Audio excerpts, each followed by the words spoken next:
Welcome back. As a loved one ages, you want to make sure that their living situation is both safe and comfortable. Amanda King is the executive director, and Lori Ziegler is the program director over at Allegro. Welcome back to the show, ladies. Thank you. All right, so we're getting into the holiday seasons, and sometimes the holiday season for somebody, a loved one suffering from dementia or early onset Alzheimer's, can be really difficult. Why?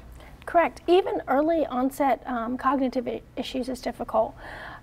So when you come to your loved one's house and you say, "Look who's here to see you," and you see that blank stare, it's maybe because they can't recall the name. So we always suggest that you set them up for success. Instead of saying, "Curtis, look who's here to see you," we say, "Curtis, look, your granddaughter Cora is here to see you," and set that up so that they remember and it recalls. So everybody wants to be successful, and helping them set them up for success is going to make everybody in the holidays just go smoother. Yeah, and it'll set them at ease too, because there's a lot of anxiety on their end as well at this time. And some of the things we've talked about that this is the time when you're going to see family members and loved ones that you may have only seen them a year ago. Right. This is when you really need to be aware of some things and kind of, in your memory, think about, okay, where are they at this year compared to last year? What other things should people be looking for as they visit with loved ones this holiday? The other thing is just watch those cues.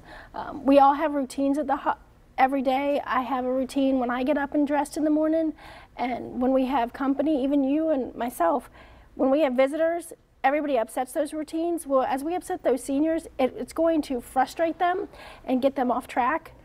Offer to help, but also give them their space. It's our intuition to jump in and take over for them, and we need to let them do it, but also watch. Are they able to find the forks and the spoons? Are they able to find things? Everybody's first reaction is to blame. Well, you took my keys, you took my things. Give them that time to find them, but if they can't, take note of that. And notice, is it just temporarily that they can't find it, or are they truly not able to find it?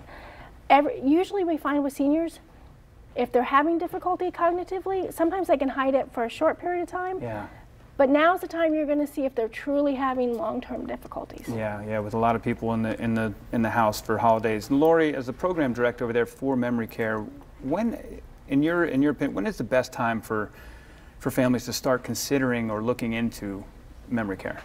Well, Alzheimer's and dementia, of course, affects every individual differently, and it also affects families differently. As a caregiver, as a family member, when you start to find yourself in that role as a caregiver, doing more for the resident, you might want to consider looking into other options for their care. As a caregiver, you can become physically, emotionally, spiritually exhausted, and that can lead to health problems for the caregiver. Yeah, so you got to pay attention to those things, like you're saying, as it's coming along, and try and separate yourself from it.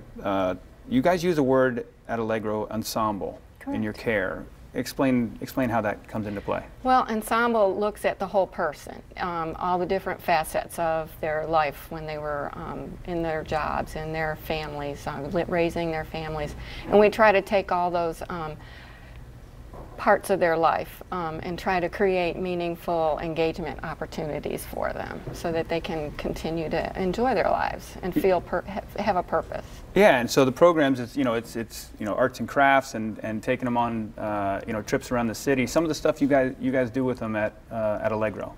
Well, of course, bingo is always a popular thing in most of these type of communities, but we like to go to outings. We take scenic drives.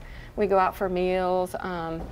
Plan different outings. We've been downtown to, is that okay to say, places Sure. we've been? Sure. We've been to the Sally Corporation and seen how they've made robotics Very and things cool. of that. So that's just an example of some of the things that we've done with our residents. But we look at spiritual, mental, physical. We look at just all aspects, just so that it's not just one aspect of their life. It's all aspects. Yeah.